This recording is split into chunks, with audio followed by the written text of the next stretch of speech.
আসসালামু আলাইকুম। আরও একটা নতুন ভিডিওতে সবাইকে স্বাগত। তো আমরা যথারীতি ক্লাস নিচ্ছিলাম অর্ডিনারি ডিফারেনশিয়াল ইকুয়েশন সাবজেক্টের উপর। এটার অলরেডি এই চ্যাপ্টারে অর্থাৎ টাইপ 2 এর অলরেডি একটা ভিডিও আমরা আপলোড করেছি। এটা হলো দ্বিতীয় নাম্বার অঙ্ক, অর্থাৎ এটা হলো ইতিহাস পাবলিকেশন বইয়ের 3 নাম্বার একটা ম্যাথ। অঙ্কটা খুব বেশিবার আসে নাই, কেন জানি অঙ্কটা দেখে মনে হচ্ছে এবার আসতে পারে, তাই আমি অঙ্কটা করে দিচ্ছি আপনাদের। তো আসুন সমাধান করি। কি দেওয়া আছে যে X plus Y dy plus X minus Y D X equal to কত 0, এটা আপনার দেওয়া আছে। ওকে, এটা যেহেতু দেওয়া আছে আপনাকে এইটা দেখেন, আগের অঙ্কটা dy বাই dx আকারে দেওয়া ছিল আর এটা আপনাকে ওই আকারে নাই, তাহলে আপনাকে আকারটা তৈরি করতে হবে। কারণ আমাদের কাজই হলো dy বাই dx এর পরিবর্তে অন্য কোনো কিছু বসায় আমাদেরকে ওই মানটা জাস্ট নিয়ে আসতে হবে। সেই জন্য আমাদেরকে কী করতে হবে, dy বাই dx এর আকারটা নিয়ে আসার ট্রাই করতে হবে। ওকে, তো আমরা ওইটা আনার একটু চেষ্টা করি যে কীভাবে আনা যায়। তাহলে আপনি দেখেন এই যে এখানে আছে dy বাই dx, তাহলে x দ্বারা ওইভাবে ভাগ করা যায়, আগে আমরা পক্ষান্তর করে দিই এটা একটু। ওকে, তাহলে আমরা লিখবো কি এক্স প্লাস ওয়াই dy, এটা বেশি প্লাস আসবে, বেশি গেলে কী হবে, নিশ্চিত মাইনাস হয়ে যাবে। তাহলে এক্স মাইনাস ওয়াই dx আমাদের লাগবে কি dy বাই dx আকার লাগবে। তাহলে আপনি করেন এখানে কি লিখবেন, এক্স প্লাস ওয়াই, আমি এক লাইন বেশি করে দিচ্ছি, আপনারা কম করবেন, dy বাই dx এটা কি লেখা যায় মাইনাস, তাহলে এখানে কি থাকে এক্স মাইনাস ওয়াই থাকে, এইটা পাশে গুণ আসবে, পাশে যা কী হবে ভাগ হয়ে যাবে। তাহলে আপনি এটা পাশে কী করবেন, ভাগ করে দেবেন। তাহলে আপনার কি লিখতে পারেন যে dy divided dx equal to minus X minus Y divided X plus Y. দেখেন এই অঙ্কটা আগের অঙ্ক আর এই অঙ্কের মধ্যে পার্থক্যটা কোথায়? আগের অঙ্ক আর এই অঙ্কের মধ্যে পার্থক্য হলো, আগের অঙ্কটা আপনাকে dy বাই dx এই আকারটা দেওয়া ছিল, আর এটা আপনাকে আকারটা নিজেকে তৈরি করে নিতে হয়েছে, জাস্ট এতটুকুই পার্থক্য, আর কোনো পার্থক্য নাই। তাহলে এখন আমরা যথারীতি যে আগের অঙ্কের মতো লিখবো, ধরি আমরা বলছিলাম dy বাই dxকে রিপ্লেস করতে হবে, তাহলে লিখবো ধরি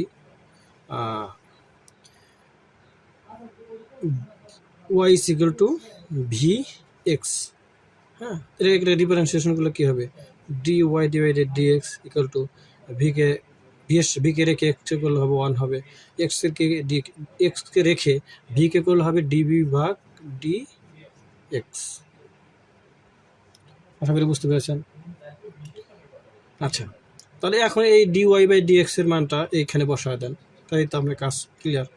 তাহলে এখানে আপনি লিখে দেন যে এই যে dy বাই dx এর পরিবর্তে এটা বসান, তাহলে কী হবে V plus X D V divided D X সমান কত মাইনাস এক্স মাইনাস, এখানে দেখেন ওয়াই এর মান আছে, ওয়াই এর মান কত লিখছেন আপনি ভি এক্স, তাহলে ওয়াই এর মান ভি এক্স বসান ডিভাইডেড এখানে এক্স প্লাস ওয়াই এর মান কি ভি এক্স।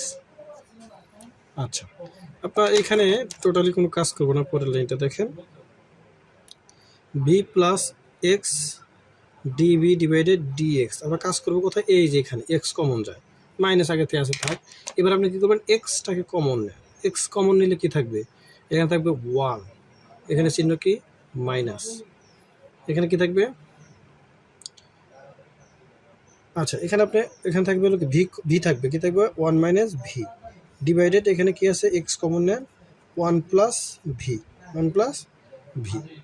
তাহলে এই এক্স কি যাবে আপনার কাটা যাবে, তাহলে উপরে কি থাকবে, এখানে থাকবে কি V plus X D V divided D X, এখানে কি থাকবে minus 1 minus V divided 1 plus V.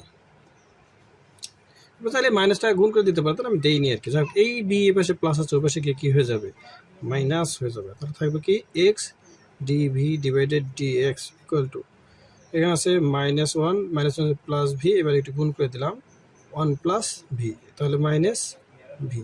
এখানে লসাগু কী হবে, লসাগু হবে 1 প্লাস ভি, তাহলে কী থাকবে মাইনাস 1 প্লাস ভি, এখানে কী থাকবে মধ্যে মাইনাস, এই ভি আর এই ভি গুণ করেন, তাহলে এই ভি আর 1 গুণ করলে ভি, এই মাইনাস আর এই প্লাসে মাইনাস ভি স্কোয়ার। আমি একবারে করে দিলাম, আশা করি আপনারা বুঝতে পারছেন। চাইলে আপনি এখানে ব্র্যাকেট দিয়ে 1 প্লাস ভি লিখে ভি ইন্টু দিয়েও লিখতে পারেন, অসুবিধা নেই, আশা করি আপনারা বুঝতে পারবেন, তাই আমি লিখে দিলাম। ওকে, এইখানে দেখেন এটা হলো মাইনাসের, এটা হলো প্লাসের, কাটা যাবে, তাহলে এতে কী থাকে minus 1 minus V square divided 1 plus V থাকে। এখানে মাইনাসটা কমন নেন, মাইনাস কমন লিখে থাকে 1 plus V square divided 1 plus V থাকে। আর এখানে কী ছিল একবারে লিখে দিচ্ছি, এখানে ছিল আমাদের x D b divided D x, এটা আমাদের ছিল। তাহলে এখানে যেগুলো ভিগুলো এক পাশে না 1 প্লাস ভি ডিভাইডেড, যে একবারে না লিখে আমার পাশে একটু লিখে দিচ্ছি। আর একবারে লেখা ট্রাই করছিলাম, তো একবারে না লিখে ওটা তুলে নেই পাশে।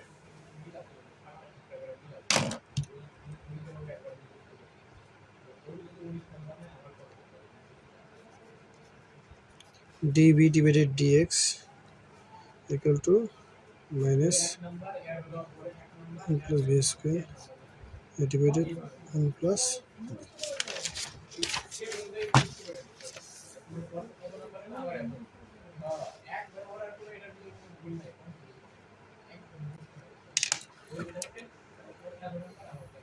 ওকে।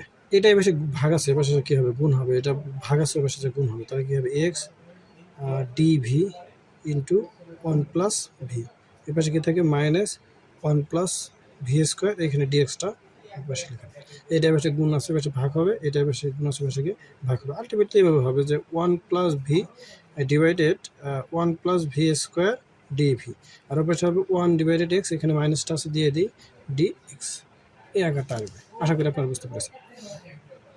তাহলে এরপর সাইড চেঞ্জ গুণ করে আমরা একটু বড় করে করলাম আর কি। হ্যাঁ, আশা করি আপনারা দেখতে পাচ্ছেন একটু বড় হয়েছে, তো এভাবে করবেন আর কি। এখন দেখেন এখানে এই যে এইটা ওই পাশেরটার সাথে আলাদা আলাদা করে লেখা যায়, তাহলে আমি কি লিখতে পারি এখানে, লিখতে পারি 1 divided 1 plus V square plus V divided 1 plus V square, দেখা যায় কিনা, ডিবি সমান মাইনাস 1 ডিভাইডেড এক্স ডিএক্স। আচ্ছা, এটাকে আমরা সমাকলন করব। এখন এটাকে কি করবো আমরা, সমাকলন, এটা এবার মাইনাস হয়েছে, এবার নিয়ে আসেন, এবার নিয়ে আসলে কী হয়ে যাবে, প্লাস হবে। তাহলে 1 ডিভাইডেড 1 প্লাস ভি স্কোয়ার, এটা এবার গুণ করে দেন, ডিভি হবে plus V divided 1 plus V square D V, এখানে এটা মাইনাস হয়েছে, এবার হবে প্লাস 1 ডিভাইডেড এক্স ডিএক্স সমান কত, 0, এটা লেখা যায়। আচ্ছা, এখানে আমরা একটা ট্রিক্স অ্যাপ্লাই করতে পারি, সেটা হলো কি, যে আমরা জানি নিচেরটাকে ডিফারেন্সিয়েশন করে যদি উপরেরটা পাওয়া যায়, কোনটাকে নিচেরটাকে ডিফারেন্সিয়েশন করে যদি উপরেরটা পাওয়া যায়, তাহলে নিচেরটার সাথে লন নিচের রাশিটা হয়। অর্থাৎ বিষয়টা এরকম যে উপরে আছে আমার ধরেন 2x, নিচে আমার এক্স স্কোয়ার আছে, এটা এরকম যদি থাকে, একে যদি আপনি ডিএক্স এর সবাইকে সমাকলন করেন, একে যদি আপনি সমাকলন করেন, এখানে যদি আপনি সমাকলন করেন তাহলে কী হবে, এটা ডিফারেন্সিয়েশন করলে কত হবে, 2x হবে। অর্থাৎ নিচেরটাকে ডিফারেন্সিয়েশন করে যদি উপরের রাশিটা পাওয়া যায়, তাহলে সেটা লন ইন্টু এই হর, অর্থাৎ হরকে ডিফারেন্সিয়েশন করে যদি লব পাওয়া যায়, কি বললাম, হরকে ডিফারেন্সিয়েশন করে যদি লব পাওয়া যায়, তাহলে লন ইন্টু হর বা লন হর লেখা যায়। তো ওই অনুযায়ী দেখেন এখানে একটা আকার তৈরি করা যেতে পারে। এখানে আছে 1 প্লাস ভি স্কোয়ার উপর আছে ভি, তাহলে এই ভি এর সামনে যদি আপনি একটা 2 লেখেন, আর এখানে যদি একটা হাফ লিখে দেন, তাহলে এই 2 আর দিকে যাবে, কাটা যাবে। কিন্তু আপনি দেখেন এটা 2b-কে যদি ডিফারেন্সিয়েশন করে 1-কে করলে 0 প্লাস এটা মূল পাওয়ার সামনে হচ্ছে, মূল পাওয়াতে 1 বিয়োগ হবে, তাহলে 2b, উপরেও 2b আছে, তাহলে লন 1 প্লাস ভি লিখতে পারেন। আচ্ছা, তাহলে আর এইখানে লেখেন আপনি যে সমাকলন করে, এটা লিখে দিতে পারেন যে সমাকলন করে পাই, দেখেন সমাকলন করে আপনি কী পান। তাহলে আর 1 ডিভাইডেড 1 প্লাস ভি স্কোয়ার, অথবা যদি এরকম একটা আকার থাকে, আমরা সূত্র শিখেছি যে যদি এরকম আকার থাকে যে 1 ডিভাইডেড 1 প্লাস এক্স স্কোয়ার, এটাকে যদি আপনি ডিএক্স এর সাপেক্ষে সমাকলন করেন, সূত্র হলো tan inverse x, tan inverse x, এটা সূত্র হলো কি, ট্যান ইনভার্স এক্স। তাহলে আপনি এখানে আছে কি ভি আছে, তাহলে এখানে আপনি কি লিখবেন, ট্যান ইনভার্স ভি, তাহলে আপনি কি লিখবেন এখানে, ট্যান ইনভার্স ভি প্লাস এখানে হাফ আছে, হাফ দেন, এখানে নিচেরটাকে ডিফারেন্সিয়েশন করলে উপরেরটা পাওয়া যায়, তাহলে এখানে কী হবে, ln 1 plus V square plus 1/x-কে সমাকলন করলে ln X equal to zero, এখানে জিরো আছে, জিরোকে যদি সমাকলন করেন তাহলে একটা কনস্ট্যান্ট হয়, লন সি নিলাম, অথবা শুধু সি নিলেও অসুবিধা নেই, শুধু সি নিতে পারে, কোনো অসুবিধা নেই। তাহলে এখন দেখেন tan ইনভার্স 1, এই ভি, এই ভি এর মান আছে। আচ্ছা, ভি এর মানটা আমি একটু পরে বসাই, প্লাস হাফ, এ পাশে একটু কাজ করে নেই। এখানে আছে লন 1 প্লাস ভি স্কোয়ার। দেখেন এখানে আছে লন এক্স, এখানে কি আছে, লন এক্স আছে। এইখানে আমরা একটা কাজ করব, কারণ এইখানে লন এক্স এই লন এক্সের সাথে মিল করবো, অর্থাৎ এখানে সামনে হাফ আছে, এখানে আমরা কি হাফ নিয়ে আসবো। তাহলে এখানে হাফ আনার জন্য কি, এখানে হাফ ইন্টু 2 লেখা যায়। এখানে লিখতে পারেন কি লন এক্স ইকুয়াল টু কত, সি। অর্থাৎ আমরা শুধু এইটুকু অংশের এইটুকু কাজ করছি। দেখেন এটা আপনাদের বইয়ে সংক্ষিপ্ত করে দেওয়া আছে, আমি একটু বিস্তারিত করে দিচ্ছি। Okay, plus half ln 1 plus B square plus, এই যে পাওয়ার যদি সামনে থাকে এটা পাওয়ার আকারে লেখা যায়, যদি এটা সামনে যদি কোনো সংখ্যা থাকে লনের, সেটা পাওয়ার আকারে লেখা যায়। তাহলে আপনি কি লিখতে পারেন, half ln X square equal to C. অর্থাৎ এটাই যে লনের প্রপার্টিজ ব্যবহার করে আমরা এটা পেয়েছি, লনের প্রপার্টিজ ব্যবহার করে বা সূত্র ব্যবহার করে। তাহলে এইবার এই যে ভি এর মান বসান, ভি ইজ ইকুয়াল টু আমরা কি ধরেছিলাম, আমরা ধরছিলাম হলো ভি ইজ ইকুয়াল টু, অর্থাৎ Y is equal to V X ধরছিলাম। তাহলে ভি মানে কি লেখা যাবে, ওয়াই ডিভাইডেড এক্স লেখা যাবে। তাহলে সেই V is equal to Y by X মানটা এখানে বসায় দেব। তাহলে এখানে কী হবে, tan inverse Y divided X plus, এখানে দেখা যাচ্ছে হাফ লন আছে, এখানেও হাফ লন আছে। তাহলে এখানে হাফ লন গুণ আছে, গুণ থাকলে কি হয়, সরি যোগ আছে, যোগ থাকলে গুণ হয়। তাহলে 1 প্লাস ভি স্কোয়ারের মান কি, ওয়াই ডিভাইডেড এক্স, ওয়ার উপর কী হবে, স্কোয়ার হবে। আর এই X square equal to C, এক লাইন শর্ট করলাম, মানগুলো বসাই দিয়েছি আমি। এখানে কি লেখা যায়, tan inverse 1 Y divided X plus half. এখানে লসাগু করেন, লসাগু করলে কী হবে, এক্স স্কোয়ার লসাগু হবে। তাহলে X square plus Y square লেখা যায়। আর বাহিরে কি আছে, এটা সরি এখানে না, এখানে then X square equal to C.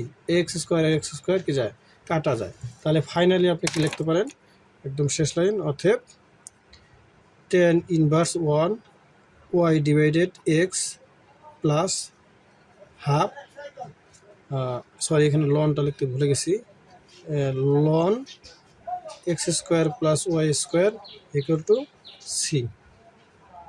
তাহলে tan inverse 1 Y divided X plus half ln X square plus Y square equal to C, ইহাই নির্ণয় সমাধান, ইহাই নির্ণয় সমাধান। ওকে, নো মোর টুডে, আল্লাহ হাফেজ।